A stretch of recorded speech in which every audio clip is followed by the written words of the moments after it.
입주권 아파트가 완성된 후 2년이 되는 날을 계산할 때는 초일 불산입 원칙이 적용됩니다.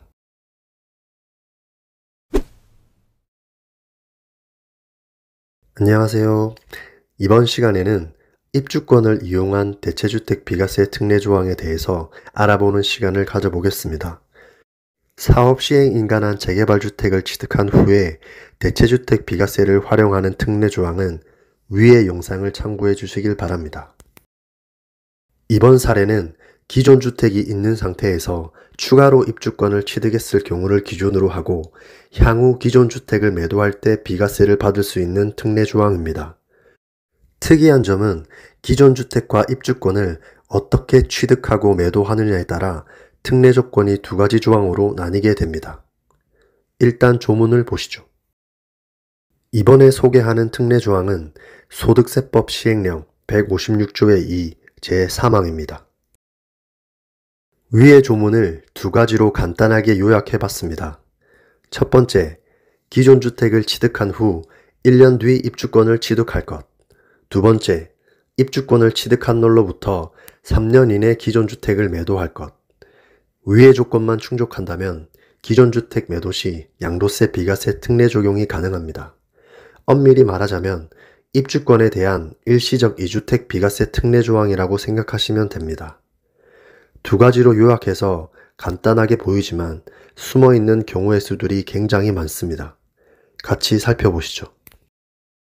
첫 번째 조건인 기존 주택을 취득한 후 1년 뒤 입주권을 취득할 것에 대한 경우의 수를 알아보겠습니다. 입주권은 반드시 관리처분인가 이후에 취득하셔야 합니다. 재개발주택은 관리처분 전이라면 재개발주택으로 불리고 관리처분 이후에는 입주권으로 바뀌게 됩니다. 입주권의 취득 시점은 기존 주택을 취득한 후 1년 뒤에 취득하셔야 합니다. 만약 1년 텀을 지키지 않았다면 다음에 설명할 제4항이 적용됩니다.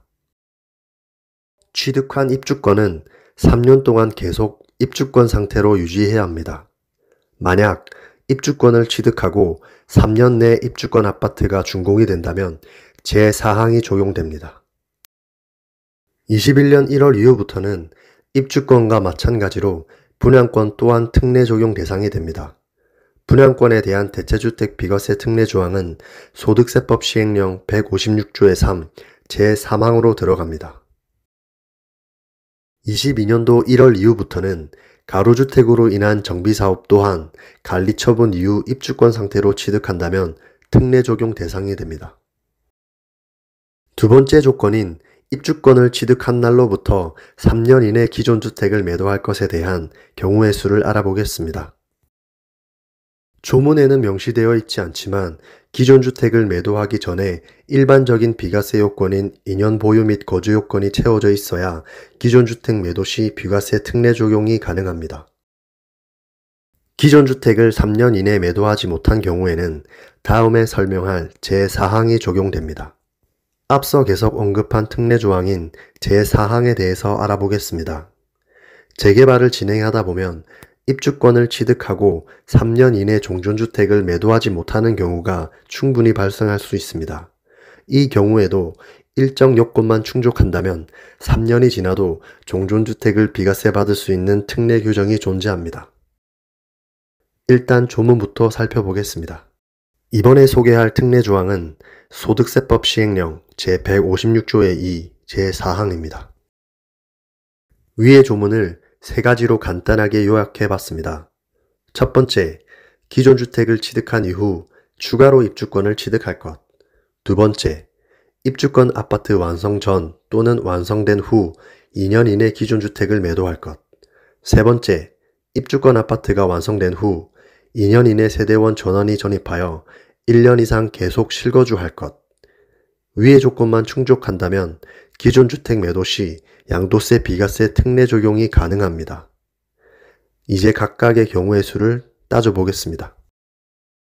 첫 번째, 기존 주택을 취득한 이후 추가로 입주권을 취득할 것에 대한 경우의 수를 알아보겠습니다.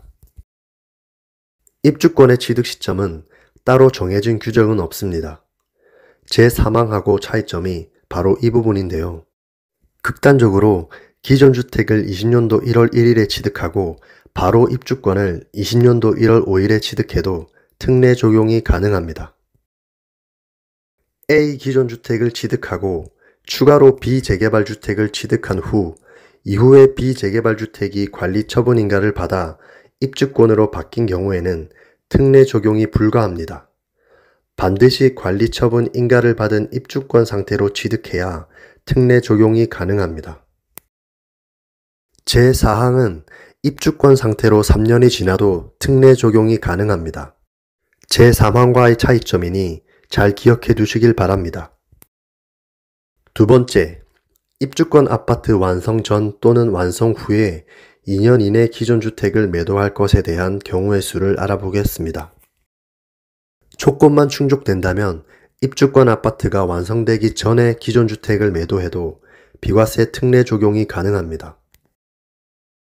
세 번째, 입주권 아파트가 완성된 후 2년 이내 세대원 전원이 전입하여 1년 이상 계속 실거주할 것에 대한 경우의 수를 알아보겠습니다. 완성된 입주권 아파트에는 반드시 세대원 전원이 전입하셔야 합니다. 완성된 입주권 아파트에서 1년 거주 시 거주의 연속성이 필요합니다. 6개월 거주하고 다른 지역으로 이사했다가 다시 전입하여 6개월을 거주해도 조건에 충족되지는 않습니다. 입주권 아파트가 완성된 후 2년이 되는 날을 계산할 때는 초일 불산입 원칙이 적용됩니다. 초일 불산입이란 기간 계산의 첫날을 포함하지 않는다는 뜻인데요. 예를 들어 20년도 6월 1일에 입주권 아파트가 완성되었다면 2년이 되는 날은 22년도 6월 1일이 됩니다. 기간을 계산할 때 참고하시길 바랍니다. 두 조항이 섞이면서 많이 복잡해졌는데요. 3항과 4항을 다시 간단하게 정리해 드리겠습니다. 첫 번째, 입주권의 취득 시점을 1년 텀을 둔 경우에는 3항 적용, 입주권 취득 시점에 텀을 두지 않은 경우에는 4항 적용.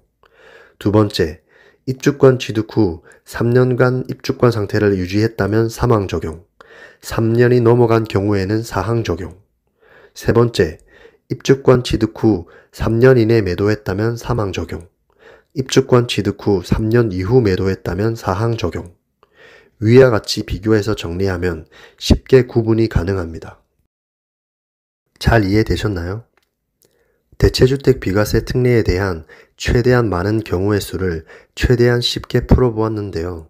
만약 이 영상을 보고도 이해가 되지 않으신다면 국세청 질의 및 부동산 전문 세무사와 상담을 받아보시는 것을 추천드립니다. 다음 영상에서는 해당 조건을 토대로 해서 일반적인 사례와 심화 사례를 각각 나누어 더 깊이 특례 조항을 이해해보는 시간을 갖도록 하겠습니다. 영상이 도움이 되셨다면 구독과 좋아요 부탁드립니다. 영상 제작에 큰 도움이 됩니다. 끝까지 시청해 주셔서 감사합니다.